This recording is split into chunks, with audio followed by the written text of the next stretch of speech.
How to turn on two-step verification on Roblox. First of all, open the Roblox app on your phone. If you don't have it installed yet, just head over to the App Store or download it. Once you are in the logged in, look for the three dot icon in the bottom right corner of the screen.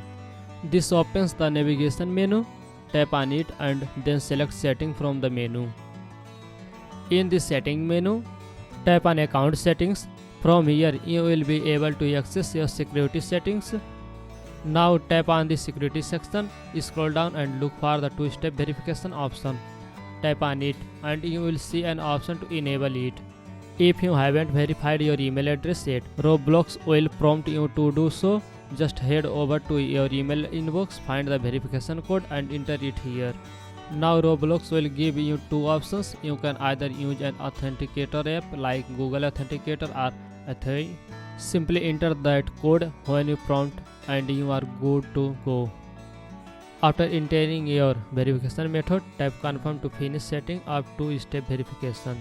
To make sure everything is work properly, log out and try login back into your account. And that's it. You have successfully turned on two-step verification for Roblox account, adding the extra layer of security. If you found this video helpful, be sure to give it a thumbs up and subscribe to our channel for more Roblox tips and tutorial. Thanks for watching and I will see you in the next video.